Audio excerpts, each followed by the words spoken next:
Magandang araw kaibigan! Welcome ulit sa Pinoy Recaps. Ang pelikulang ibabahagi ko ngayon ay ang American epic historical drama movie na The Patriot na ipinalabas noong 2000. Sa taong 1776, masaya at payapang naninirahan sa South Carolina si Benjamin kasama ang 7 nitong mga anak. Maagang pumanaw ang asawa ng lalaki kaya mag-isa na lang itong nagtaguyod sa pamilya. Binata na ang panganay niya na si Gabriel at sunod nitong si Thomas kaya tumutulong na ang mga ito sa farm. Ang mga nakakabatang kapatid naman na si Nathan at Samuel ay nauutusan na rin sa mga magagaang gawain sa taniman. Samantalang ang nakakatandang babae na si Margaret ay tumutulong na din sa mga maliliit pa nitong mga kapatid na si William at Susan. Isang araw ay may dumating na post rider para maghatid ng mga sulat sa pamamahay ni Benjamin. Tuwang-tuwa ang mga bata nang makita ang rider at excited na malaman ang laman ng mga sulat. At nang tingnan nila kinagabihan, isa sa natanggap nila ay ang imbitasyon kay Benjamin na pumunta ng Charlestown para sa gagawing botohan ng South Carolina na mag-recruit ng mga kalalakihan para umano sumali sa Continental Army para sa nakaambang gyera laban sa British Army. Nakita ni Gabriel ang pangalan ng isang kaibigan na nagpalista na sa Army. Mas bata pa raw ito sa kanya. Pero tiningnan lang ni Benjamin ang anak. Dahil kung siya lang ang masunod, hindi niya papayagan ang binatang sumama sa gyera. At laking tuwa ng mga ito nang marinig na babiyahe sila papuntang Charlestown kinabukasan.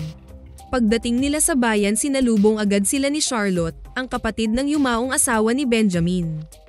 Tuwang-tuwa ang mga bata nang makita ang tita nila.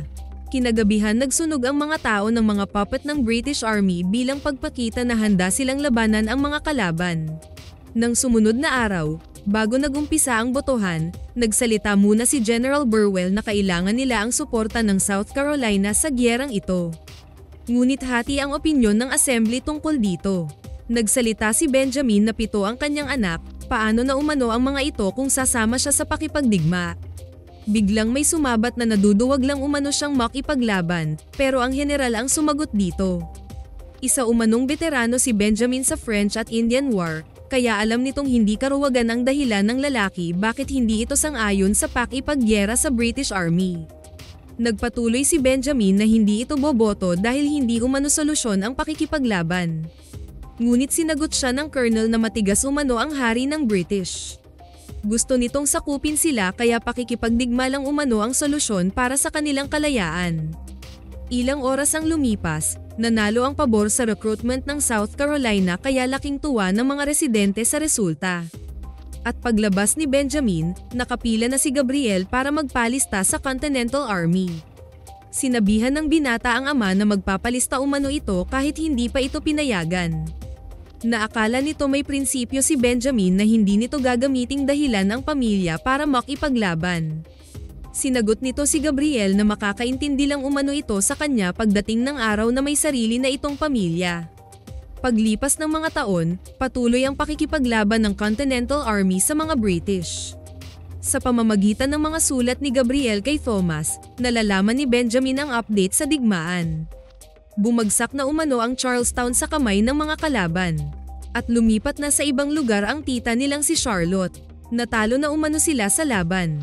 Takot din umano itong mamatay pero taas noon itong tatanggapin ang kapalaran dahil nakipaglaban ito para sa kanilang kalayaan.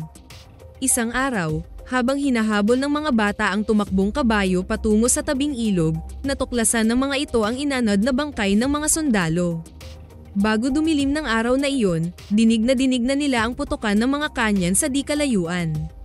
Kaya alam ni Benjamin na papalapit na ang gyera sa lupain niya. At para hindi matakot ang mga anak sinabihan niya itong papunta umano sa ibang direksyon ang mga kasundaluhan. Ang hindi alam ni Benjamin, masurpresa pala silang lahat sa biglang pagsulpot ni Gabriel na may malaking sugat sa tagiliran. Habang ginagamot ng ama ang anak, kwento ng binata ang nangyari sa unit nito. Na may dala pala itong mensahe para ipadala sa ibang division. Ngunit hindi ito pinayagan ni Benjamin na umalis. Dagdag nitong napaka-brutal ng British Army, pinatay umano ng mga ito ang mga kasamahang sumurrender na. At ilang oras ang lumipas, nasa bakuran na ni Benjamin nagbakbakan ang dalawang grupo. Kinabukasan, sinuyod ni Benjamin at Thomas ang kanilang bakuran. Nakita nila na marami ang wala ng buhay at tinulungan ang lahat ng sugatan para gamutin. Nang magising si Gabriel, nagulat ito nang makitang maraming tao sa labas ng bahay nila. Maya-maya lang ay may dumating na malaking hukbo ng British Army patungo sa bahay ni Benjamin. Diretsyong umakyat ang isang kapitan sa terrace saka nito mariing tinitigan si Gabriel. Hindi na makagalaw ang binata sa takot na baka makilala siya nito. Lumapit ito kay Benjamin at nagpasalamat sa ginawang pag-alaga sa mga sugatan. Ilang minuto pa ang lumipas, isang grupo na naman ng British Army ang dumating. Ang tinawag na Dragoons na pinangunahan ni Colonel William. Kilala ang Colonel na mayabang at walang awa kaya kinakatakutan ito ng buong British Army. Nang matingnan ng Colonel ang buong paligid, inutusan nito ang kapitan na sunugin ang bahay at ang kamalig ni Benjamin. Bilang parusa umano sa pagtulong ng lalaki sa mga Amerikanong sundalo. Nagulat silang lahat sa narinig. Pati mga trabahante ay pinahuli din ng Colonel para makipaglaban din daw umano sa utos ng Hari ng Britanya. Ilang saglit lang ay inabot sa Colonel ang rebel dispatches na daladala ni Gabriel. May nakakita pala nito kaya wala nang nagawa ang binata kundi umamin na isa itong sundalo. Nanlumo si Benjamin nang marinig ang pag-amin ng anak. Pero sinabi nitong walang kinalaman ang mga sibilyan sa dispatches, tinulungan lang umano siyang gamutin ang mga sugat niya. Ngunit parang walang narinig ang Colonel sa paliwanag ni Gabriel. Isa umanong spy ang binata kaya nag-order ito na bitayin at i-display ang bangkay pagkatapos. Dito na umalma si Benjamin kaya nalaman ng lahat na mag-ama pala sila. Ngunit walang pinakinggan na paliwanag si Colonel William. Kaya tumigil na din si Benjamin sa pagmamakaawa nang tutukan siya ng baril nito. At nagbanta pang barilin ang mga anak.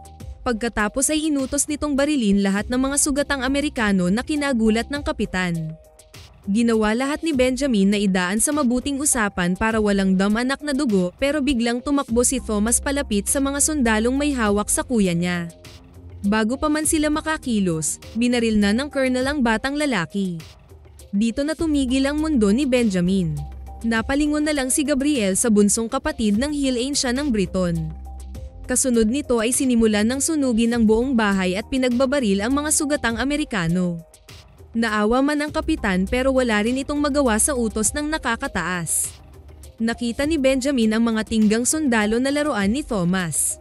Dito na siya pumasok sa nagliliyab na bahay at kinuha ang tinagang mga baril at iba pang gamit sa pakikipaglaban. Kailangan niyang mahabol ang mga sundalong nagdala kay Gabriel. Kaya pagkatapos niyang maghabilin kay Margaret kung ano ang dapat gawin, mabilis na silang umalis. Pagdating nila sa kakahuyan, nilatag ni Benjamin ang mga baril na may distansya sa isa't isa para kunwaring marami sila. Sinabihan niya ang dalawang anak na kung sakaling may mangyari sa kanya, tumakbo na sila, balikan ang mga naiwang kapatid at pumunta sa Aunt Charlotte nila. Maya-maya lang ay dumating na ang convoy ng mga British Army na hila-hila ang nakagapos na si Gabriel. Pagkatapos mag-alay ng kaunting dasal, isa-isa nang pinagbabaril ni Benjamin ang mga kalaban.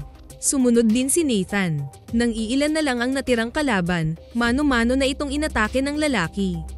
At nanlaban na rin ang binata sa iba pa, hanggang sa maubos na rin ang buong convoy. Akala ni Benjamin na patay na niya lahat pero may natira palang isa at nakita nitong nag-iisa lang siya. Pagbalik nila sa kanilang bahay, natupok na ito ng apoy at nag-aantay sa labas si Margaret kasama ang dalawa pa nitong kapatid. Napaiyak si Benjamin nang pulutin ang mga laruan ng anak. Pagkatapos nilang mailibing si Thomas, dumiretso na sila sa bagong tirahan ni Charlotte. At nang mga sandaling iyon, nalaman na rin ni Colonel William ang pag-ambush sa kanyang mga sundalo. At nakilala niya si Kapitan Wilkins na dumagdag sa mga tauhan niya. Kinabukasan, maagang nagpaalam si Gabriel na babalik na ito sa kampo. Ayaw sanang pumayag ni Benjamin pero matigas ang binata. May sinumpaan umano itong tungkulin para labanan ang mga manlulupig. Kahit na sinabihan siya ng ama na ayaw nitong mawala siya gaya ni Thomas. Mas pinili pa rin niyang umalis. At ilang oras pa ang lumipas, nagpaalam din si Benjamin sa mga anak at kay Charlotte. Dahil sa mga nangyari, nakapagdesisyon na rin itong sumunod kay Gabriel at sumama sa Continental Army ng Amerika. Nagpang-abot ang mag-ama sa isang abandonadong bahay kung saan nakikita nila ang labanan ng dalawang grupo. At sa nakikita ni Benjamin, dehado na ang mga Amerikano sa labanan. Nang magsimula ng umatras ang mga Continental Army, siya namang paglusob ng hukbo ni Colonel William. Kung saan hindi kinatuwa ni General Charles ang ginawa nito. Dahil sa kayabangan ng Colonel, akala nito siya ang nagdala ng panalo sa huling laban kaya lakas loob itong dumiretso sa tolda ng mga officers na mataas ang ranggo. Ngunit napahiya lang ito nang harapin ng general. Sumugod raw ito kahit wala pang utos sa commanding officer at ang malaking akusasyon na isa umano itong berdogo sa mga kalaban. Hindi na nakapagsalita ang colonel kaya tahimik na itong tumalikod. Nang sumunod na araw, harap-harapang pinagalitan ni General Charles ang colonel. Itigil na umano nito ang pagiging berdogo sa mga kalaban dahil mga kapatid din daw umano nila ang mga ito. Pagkatapos umano ng gyera, magiging partners din nila ang mga ito sa larangan ng negosyo. Kaya dito na ipinagyabang ni Colonel William na hindi pa ba daw sapat ang palaging panalo nito sa labanan. Mas lalong nagalit ang general sa narinig. Hindi lang naman daw atat ang hari sa pagkapanalo nila sa laban, kundi paano nila ito naipanalo. Na kahit nasa conflict sila dapat pa rin daw pairalin ang pagiging makatao at bigyan ng galang ang mga kalaban. Dahil kung ano daw ang pinaggagawa ng colonel sa digmaan, magre-reflect umano ito sa reputasyon ng general. Pagdating ni Benjamin at Gabriel sa kampo, nag-report agad ang mga ito kay General Burwell. Pero bago pumasok sa tent ang binata, pinulot muna nito ang gutay-gutay na flag. Natuwa ang general sa desisyon ni Benjamin kaya pre-nomote agad nito ang kaibigan.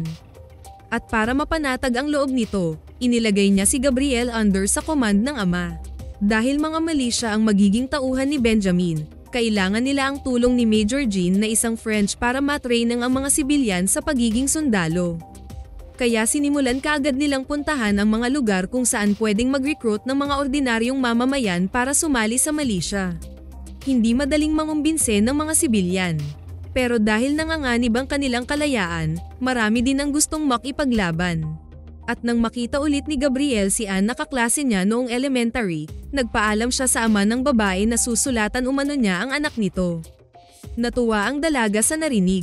Pinasok ni Benjamin at Jean ang isang bar, kung saan galit na galit ang mga tao nang sumigaw ang lalaki na mabuhay ang hari ng Britanya. Dito sila naka-recruit ng marami. Nang sumunod na mga araw, dumaan muna sa training ang mga tauhan ni Benjamin. Pagkatapos ay isa-isa na nilang inambush ang mga supply convoy ng mga British Army. Nagsimula na ring sumulat si Gabriel kay Anne at kwento nito na parami ng parami ang sama-sama sa kanila para ipaglaban ang kanilang kalayaan. Sa kabilang banda, pinagalitan na naman ni General Charles si Colonel William dahil sa palpak nitong operasyon laban sa militia. Halos lahat daw ng resupply nila ay naambush na ng mga ito pati ang kanyang mga kagamitan. Sinubukang mga tuwiran ng colonel pero sinabihan ito ng general na kaya umano dama-dami ang militia dahil sa pagiging brutal ng colonel sa mga operasyon nila.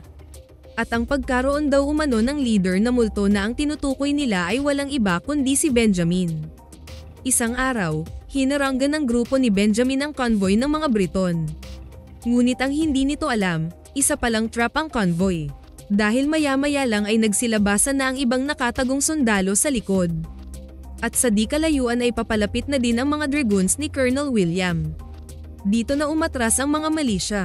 Pero mas marami pang mga British Army ang hamarang sa kanila kaya napilitan silang maghiwa-hiwalay. Natakasan ng grupo ni Benjamin ang mga kalaban at nakabalik din sila sa kanilang kampo. Pero marami ang nalagas nilang membro at yung iba ay nahuli na. Hindi nila inasahan na ganun ang mangyari kaya pananghinaan na ng loob ang iba. Maya-maya lang ay dumating ang dalawa pa nilang kasama. Pinakawalan umano ang mga ito para ipaalam sa kanilang lahat na isa-isang bibitayin ang mga nahuling kasama hanggat hindi sila sumurrender. Kinabukasan, matapang na pumunta si Benjamin sa kampo ni General Charles bitbit ang puting flag. Kapalit umano ng mga nahuling militia ay ang iilang officers ng British Army na nahuli din umano ng grupo ni Benjamin. Itinuro pa ng leader sa bintana para maniwala ang general. Dahil dito nag-order agad ito na pakawalan ang mga rebelde. Pero ang hindi alam ng general, maiisahan pala siya ng grupo ni Benjamin. Habang papalabas na ang grupo ng militia sa kampo, siya namang pagdating ni Colonel William. Galit na galit ito nang malamang nasa harapan na niya ang leader ng mga rebelde, ang tinatawag nila na multong leader ng militia. Ngunit pinigilan ito ng isa pang general. na hindi umano pwedeng galawin si Benjamin dahil maayos itong nakipag-usap at kapalit nito ang iilang opisyal na hawak din ng milisya. Pero hindi nagpapigil si William nang insultuhan nito si Benjamin. Pinaalala ni William kung paano nito pinatay si Thomas. Nagalit ang lalaki pero hindi na ito nagpadala sa emosyon. Ngunit bago pa ito umalis, sinabihan nito ang colonel na papatayin niya ito bago pa matapos ang gyera nila. Dahil sa pang-iinsulto ng militia kay General Charles, pumayag na rin ito sa pamamaraan ni Colonel William. Hahayaan na nitong maging brutal ang labanan basta mahuli lang si Benjamin. At ang kapalit nito ay ang pagkakaroon ng sariling lupa ni William sa Amerika dahil sa gagawin nito, hindi na ito maaring bumalik ng England. Kinagabihan, nalaman kaagad ng colonel saan nagtatago ang pamilya ni Benjamin. Pero bago pa nakarating ang dragoons sa pamamahay ni Charlotte, nakita na sila ni Nathan na nagbabantay sa labas ng bahay. At bago pa sila nakalapit, nakatago na ang mag-anak sa basement. Hanggang sa makalabas na rin ang mga ito sa bahay. Nang sunugin na ng mga sundalo ang kabahayan, dumating na din ang grupo ni Benjamin kaya dito na nabaling ang atensyon ng dragoons. Dinala ni Gabriel ang mga kapatid sa lugar kung saan nanirahan ang dati nilang mga trabahante. Dahil nakilala na ni Colonel William kung sino-sino ang sumali sa militia, nagsimula na itong maghasik ng lagim. Pinagsusunog ng mga ito ang kabahayan at pinagpapatay ang bawat pamilya ng mga rebelde. Kaya simula ng araw na iyon, pinauwi muna ni Benjamin ang mga kasama sa kanya-kanyang pamilya. At umuwi rin sila sa mga bata. Nang sumunod na araw, kinausap ni Gabriel ang ama, na naintindihan na umano niya ang sabi nito noon na kung may sarili na siyang pamilya, maiintindihan na niya ang desisyon ng ama kung bakit ayaw nitong sumama sa gyera. Natuwa si Benjamin sa narinig at kasunod nito ay ang pagdating ng convoy ni Anne. Dito na niya nalaman ang plano ng anak, at ng araw na iyon, ikinasal si Gabriel at Anne. Habang nagkasiyahan ng iba, nagkaroon naman ng pagkakataon na magkausap si Benjamin at Charlotte. At dito na nila pinagbigyan ang damdamin sa isa't isa. Kinabukasan, nagpaalam ang dalawa sa mga may iwan ng mga ito. At sa unang pagkakataon, narinig ni Benjamin na nagsalita ang kanyang bunsong anak. Pagdating ng mag-ama sa kampo, isa lang ang nadatnan nila. Akala ng mga ito sila-sila na lang ang natirang makipaglaban. Pero ilang saglit lang, nagsidatingan na rin ang iba pa nilang mga kasama. Ang hindi alam ng militia ay isang karumal-dumal na krimen ang ginawa ng dragoons ni Colonel William sa isang komunidad. Pinagtipon-tipon ng mga ito ang lahat ng tao sa simbahan at sunugin umano ito. Sinubukan ni Captain Wilkins na pigilan ang utos ng Colonel. Wala umanong karangalan ang gagawin nila pero matigas ang amo. Lahat daw umanong nagbigay ng tulong sa mga militia ay mamamatay. Kaya walang nagawa ang kapitan kundi sumunod sa utos at panuurin ang pagkatupok ng simbahan. Ilang oras ang lumipas, dumating ang militia sa lugar. Nang halughugin ni Gabriel ang bahay ng asawa, wala ni isang tao dito at sa buong komunidad. Kaya nanlumo silang napatingin lahat sa nagliliyab pang simbahan. At nakumpirma nilang kasamang ang sinunog ang mga tao sa loob dahil sa nakakandadong pinto.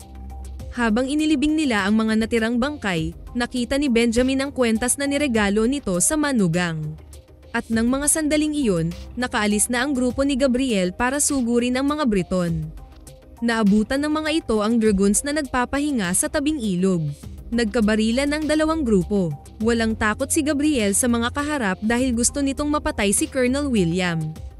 At sa tulong ng isang kasama, tinamaan niya ang Briton. Ngunit sa kasawiang palad, hindi niya ito napuruhan kaya nang lumapit siya dito nasaksak siya ng espada nito.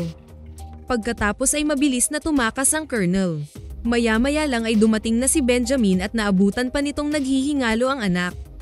Parang nawala siya sa sarili nang mawalan ng buhay si Gabriel. Dahil sa nangyari, nawalan na ng ganang makipaglaban ni Benjamin. Kahit kinausap pa ito ni General Burwell, buo na ang desisyon nitong hindi na lumaban. Pagkatapos may libing ang anak, binitbit na ni Benjamin ang bag ni Gabriel at isinabit sa kabayo. Dito niya napansin ang American flag sa bag. Natapos rin pala itong tahiin ng anak niya. Kaya dito nagbago ang isip ng lalaki. Habang nagmarcha ang Continental Army patungo sa lugar ng digmaan, nakita ng general ang paparating na flag na bitbit ni Benjamin. Dito nabuhayan ng loob ang mga Amerikano para sa matinding labanan sa susunod na araw. Pagdating ni Colonel William sa kampo, hindi natuwa si General Charles na hindi pa rin ito nahuhuli si Benjamin. Nagsawa na rin ang general sa katigasan ng Colonel, na gusto nitong maging bida palagi pero puro kapalpakan naman daw ang hatid nito. Mag-antay raw ito sa utos kung hindi, kalimutan nito ang inaasam na kalupaan sa Amerika. Kinabukasan, nakita ni General Charles na halos malisya na ang makakalaban nila kaya akala nito madali na lang ang panalo para sa kanila. Maya-maya ay nagumpisa ng magbarilan ang dalawang grupo. Nang makita ni Colonel William si Benjamin sa hanay ng kalaban, sumugod na agad ito kahit wala pang hudyat galing sa general. Nang makita ni General Charles ang pag-abante ng dragoons, galit na galit ito kay William. At dahil dito naisahan ng malisya ang British Army. Nag-retreat ang mga ito pabalik sa kampo pero ang hindi alam ng mga Briton, malaking hanay pala ng Continental Army ang nakaabang sa kanila. Dito na pumalpak ang pag-atake ng dragoons. Hanggang sa manaigang grupo ng Amerikano dahil notakan nila ang formation ng British Army. Maya-maya ay nagpang-abot din si Benjamin at Colonel William. Ginamit ni Benjamin ang huling tingga galing sa laruan ni Thomas pero sa braso lang tinamaan ang Briton. Kaya naglaban pa ang dalawa. Nang akala ng Colonel na matatalo na nito si Benjamin, hindi pala. Nasaksak ito ng malisya sa dibdib at sinundan pa ng isa sa leeg. Nakita ni General Charles na dehado na sila sa labanan kaya nag-order na itong umatras na sila. Dito na nagsigawan ang mga Amerikano. At tuwang-tuwa ang lahat lalong-lalo na si Benjamin nang makitang umatras na ang mga British at nakawagayway pa rin ang flag nila. Ilang buwan ang lumipas, nakatanggap ng sulat si Charlotte galing sa lalaki. Kwento nito ang sumunod na pangyayari sa labanan. Hinabol umano nila ang mga British sa norte. Sinubukan umanong tumakas ni General Charles pero na-corner na ito dahil dumating na rin ang reinforcement ng France sa Amerika.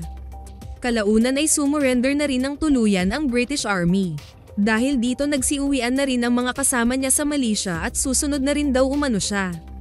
Sana daw magbunga ng magandang pagbabago sa buong Amerika ang mga buhay na sinakripisyo para sa kanilang kalayaan. Ilang araw ang lumipas, nagulat si Benjamin ng madatnan na may nagtayo ng panibagong bahay niya. Ito ay ang mga kasama niya sa Malaysia. Bago raw kasi pumanaw si Gabriel, sabi nitong pagkatapos umano ng gyera, makapagbagong buhay na umano silang lahat. Kaya uumpisahan raw nila sa pamamahay ni Benjamin ang pagbabagong iyon. Sana nagustuhan nyo ang pelikulang ito.